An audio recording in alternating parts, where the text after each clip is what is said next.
Look at you, Elias. A nobody just like always. My father's voice cut through the wedding's laughter.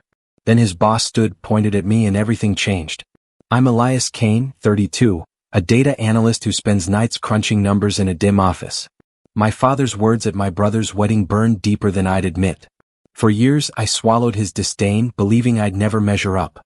But that night I realized silence wasn't strength, it was surrender. The banquet hall smelled of roses and roasted lamb, the kind of place where you're supposed to feel warm included. My brother Nathan's wedding was perfect. White linens, string lights, laughter rolling like waves. I sat at a side table, my tie too tight, forcing a smile as I watched Nathan and his bride glow. I was happy for him. But my father's shadow loomed, his seat at the head table a throne. He'd always favored Nathan, golden boy, star lawyer, the son who made him proud. I was just Elias, the numbers guy, the one who never quite measured up. I sipped my whiskey, the burn steadying my nerves. The room hushed as my father stood, glass raised, his broad shoulders filling out his tailored suit. He was a VP at a logistics firm, a man who commanded rooms. His voice boomed, warm at first, praising Nathan's charm, his drive. I nodded along, my jaw tight, waiting for the inevitable. Then it came. "And Elias," he said, turning to me, his smile sharp as a knife. "Well, Elias is here. A nobody just like always." Laughter rippled through the crowd, polite, but it stung like acid. My face burned. I gripped my glass, knuckles white, forcing a chuckle to blend in. My chest tightened, each breath a struggle to keep the room from spinning. I wanted to vanish, to sink through the floor. But I sat there, smile plastered, while my father basked in the applause. I glanced at Nathan. He looked away, his jaw twitching. No defense, no surprise. Just silence. My mother, at the head table, stared at her plate, her fingers twisting her napkin. The room moved on, clinks of glasses, chatter rising, but I was stuck, my father's words echoing. A nobody. 32 years, and I was still the kid he'd ignored, the one whose report cards he'd tossed aside, whose late nights at the office he'd called wasted time. I pushed my chair back, needing air, but then a man at the head table stood. Tall, gray suit, sharp eyes. Victor Crane, my father's boss. I'd seen him at company events, always distant, all business. He raised his glass, his gaze locking on me. "To Elias," he said, voice steady, cutting through the noise. "The quiet ones often surprise you." The room stilled. My father's smile faltered. Victor's words weren't loud, but they landed like a punch. My pulse raced. What did he know? I excused myself, weaving through tables, my shoes clicking on the polished floor.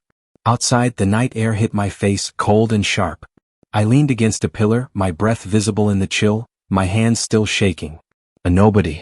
The word clawed at me, but Victor's look, those words, stuck deeper. He saw something. Something my father didn't. My fingers curled into fists. For the first time, I wondered if I could make him pay for that toast, for every slight, every dismissal. But how? The question hung in the dark, unanswered, pulling me toward something I couldn't yet name. The hum of my apartment's radiator was the only sound as I sank into my couch, the wedding's noise still ringing in my ears. My tie lay crumpled on the coffee table, next to an untouched beer. My father's voice, a nobody, looped in my head, each word a jab to the gut. I rubbed my temples trying to push it away, but it pulled me back instead, to a past I'd spent years burying. Growing up, Nathan was the sun and I was the shadow. He was the high school quarterback, the debate team captain, the one whose trophies lined the mantle. I was the kid who stayed up late coding, who got straight A's but never a nod from dad. I'd bring home a math award and he'd grunt, "Good, but Nathan's got a game this weekend." My mother would smile weakly, her hand on my shoulder, but she never spoke up. I learned early to keep quiet, to swallow the hurt. It was easier than hoping for better. I remembered one night, maybe 16, sitting at the dinner table.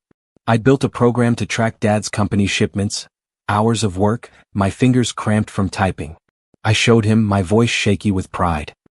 He glanced at it, snorted, and said, "Stick to something useful, Elias." Nathan laughed, fork scraping his plate. My face burned, but I just nodded, shoving my laptop closed. That was my role, the invisible son, the one who didn't matter. Now, staring at my apartment's cracked ceiling, my chest ached with the weight of those years. My fingers twitched, itching to do something, anything to make that word, nobody, stop echoing. I grabbed my laptop, the screen's glow harsh in the dark. I wasn't sure what I was looking for, but Victor Crane's words at the wedding kept tugging at me. The quiet ones often surprise you. Why say that? Why look at me? I pulled up the company directory. Victor Crane, Executive Director, Logistics. I'd seen him at work, always clipped, professional, his eyes scanning rooms like he missed nothing. I dug deeper, scrolling through old emails, project logs. My breath caught when I found it. A report I'd written last year, a data model that saved the company thousands. My name was on the draft, but the final version? It had my father's name, his signature scrawled across the praise from upper management. My stomach twisted. He'd taken credit for my work. Again. I leaned back, my pulse hammering. The wedding toast wasn't just a jab, it was a symptom, a lifetime of being erased. Victor's glance, his words, felt like a signal now. Did he know? My hands hovered over the keyboard, the cursor blinking like a heartbeat. I could stay quiet like always, or I could dig deeper, find out what Victor saw. What if I could turn my father's lie against him? The thought was a spark, dangerous and alive, begging to be fanned into flame. The office was dead quiet, just the hum of my computer and the faint buzz of a flickering fluorescent light. It was past midnight, my desk cluttered with coffee cups and notepads, the only sign of life in the empty cubicle farm. My eyes burned from staring at the screen, but I couldn't stop. My father's voice, a nobody, still clawed at me, but now it mixed with Victor Crane's words. The quiet ones often surprise you. I needed to know what he meant. I'd spent hours digging through company records, my fingers stiff from typing. The report I'd found last night was just the start. I pulled up more files, old emails, project logs, anything with my name or my father's. My heart thudded as I pieced it together. 2 years ago, I'd built a predictive model for shipment delays, a project that earned the company a fat bonus from a client. I'd stayed up nights, my desk a mess of code and data tables, proud of the work. But the presentation to the board? My father's name was on it. Not mine. I found another. A cost-saving algorithm, my algorithm, credited to him. My jaw clenched so hard my teeth ached. I leaned back in my chair, the leather creaking under my weight. My hands were shaking, not just anger but something heavier, like betrayal had a physical mass. I thought of my father at the wedding, his smug grin as he called me out. He'd built his career on my work and I'd let him. What? Because I was used to it, trained to stay quiet, to let Nathan and Dad take the spotlight. My breath came short, my shirt sticking to my back with cold sweat. Then I remembered Victor. At the wedding, his eyes had locked on mine, sharp and deliberate, like he saw through the whole charade. I searched his name in the company database.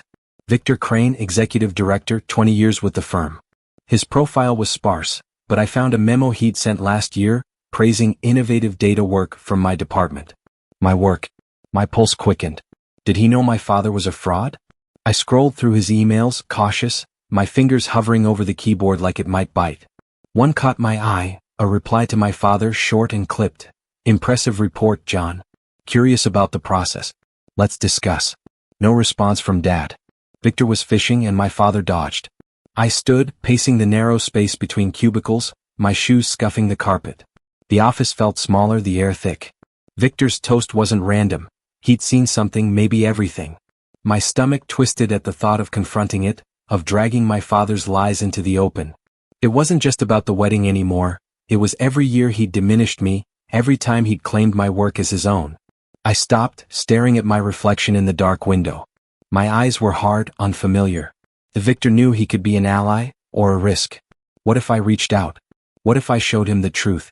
The idea felt like stepping off a cliff, but I was already falling. The diner smelled of burnt coffee and grease, its neon sign buzzing faintly outside. I sat in a corner booth, my fingers tapping the cracked vinyl table, waiting for Victor Crane. My laptop was open, screen dimmed, showing a folder of evidence. Emails, timestamps, data logs, all proof my father had stolen my work. My palms were clammy, my heart thudding like it wanted out of my chest. Meeting Victor was a gamble, but after the wedding, after a nobody seared itself into my skull, I couldn't stay quiet anymore. I'd emailed Victor 2 days ago, vague but direct. I have information about the shipment model project. Can we talk? His reply was quick, a single line. Tomorrow, 8 p.m. Rusty's Diner. Discreet. Now as the clock ticked past 8, my stomach churned. What if he was loyal to my father? What if this backfired? The bell above the door jingled, and Victor walked in, his gray suit sharp even under the diner's dull lights. He slid into the booth, his eyes scanning me like they had at the wedding. You've got something to say, Elias? He said, voice low, cutting through the clatter of plates. So say it. My throat tightened. I pushed my laptop toward him, the screen showing an email chain where my father claimed my predictive model as his own. Victor's jaw twitched, but he stayed silent, scrolling. I leaned forward, my voice barely above a whisper. He's been doing this for years. My work, his name. Victor nodded, slow, his fingers drumming the table. I suspected, he said. Your father's good at presentations, not numbers. But you've got proof? I did. I showed him more, a cost-saving algorithm, my code with his signature on the final report. My hands shook as I clicked through files, my breath shallow. This one saved the company 50 grand, I said. He didn't even read the data. Victor's eyes narrowed, not at the screen but at me. Why now? He asked. I froze, my father's voice, nobody, echoing. Because he called me nothing in front of everyone, I said, my voice cracking. And I'm done letting him. Victor leaned back, sipping his coffee, his silence heavier than words. This could ruin him, you know, he said finally. You ready for that? My gut twisted. Ruin him. My father, the man who'd raised me, even if he'd done it with cold glances and sharper words. I thought of my mother, her quiet apologies, of Nathan, who'd never stood up for me. I'm ready, I said, the words tasting like iron. Victor gave me a nod, sharp and final. Compile everything. Send it to me. Anonymously if you're smart. He stood, leaving a 20 on the table. My pulse raced as he walked out, the bell jingling again. I stared at my laptop, the folder glaring back. This was it, my chance to turn my father's lies against him. But as my fingers hovered over the keyboard, doubt crept in. What would Nathan say? What would Mom do? I closed my eyes, the diner's hum fading. I'd been invisible too long. One email, one move, and I could make him see me. But would I press send? My apartment was dark except for the laptop's glow, the cursor blinking over the send button. It had been a week since meeting Victor, and I'd refined the evidence. A zipped file of emails, logs, and side-by-side comparisons of drafts. Anonymous email, routed through a VPN, nothing traceable to me. My heart pounded in my chest, each beat a reminder of the line I was crossing. I thought of my mother's face at the wedding, her quiet endurance, and Nathan's averted eyes. This could break them too. But I clicked send anyway, the whoosh of the email like a released breath. It went to HR with copies to key execs, including Victor. No turning back. The next morning, I dragged myself to work, my eyes gritty from lack of sleep. The office buzzed as usual, phones ringing, keyboards clacking, but I felt exposed, like everyone could see the guilt on my face. I kept my head down, crunching numbers, but my mind wandered to my father. He was in a board meeting that afternoon, presenting another project. One of mine? I didn't know. Victor had texted me earlier, stay low. It's in motion. My palms sweated as I wiped them on my pants, the fabric rough against my skin. I couldn't resist. I slipped into the back of the conference room just before it started, pretending to deliver reports. The room was sleek, long table, leather chairs, the scent of fresh coffee hanging in the air. My father sat near the head, papers spread out, his tie straight, exuding that false confidence. Victor was there too, his expression neutral, eyes flicking to me for a split second. I took a seat in the corner, heart racing, my notebook a prop to hide behind. The meeting dragged, updates on quotas and clients, but tension built like a storm. When my father stood to present, his voice was steady at first, charts flashing on the screen. But then questions came, sharp ones from HR's rep. John, about the data model here, reminds me of something from last year. Credit? My father paused, his hand hovering over the clicker, a bead of sweat tracing down his temple. Team effort, he said, smile tight. Victor leaned forward. Let's clarify the origins. We've had some reports. The room shifted, murmurs rising. My father's face paled, his fingers gripping the table edge, knuckles white. I watched it all, my breath shallow, a mix of satisfaction and nausea churning in my gut. He glanced around, eyes darting, but didn't see me in the shadows. Guilt hit hard. This was my father, the man who taught me to ride a bike even if he'd forgotten the praise. But then I remembered the wedding, his cruel toast, the years of stolen credit that padded his promotions while I stayed stuck. Resolve hardened. He fumbled through the rest, his voice cracking once, the meeting ending in awkward silence. Back at my desk, my phone buzzed. A message from an unknown number. Investigation starts tomorrow. My hands trembled as I set it down, the screen blurring. This was it, the quiet strike landing. But what if he suspected me? What if the fallout reached Nathan, turned the family against me? The questions gnawed, leaving me staring at the wall, wondering if justice was worth the wreckage. Alone with Nathan and Mom, the silence pressed in. Nathan turned to me, questions in his eyes. What's going on, Elias? I hesitated, the weight of revelation tempting. But not yet, let the fall sink in.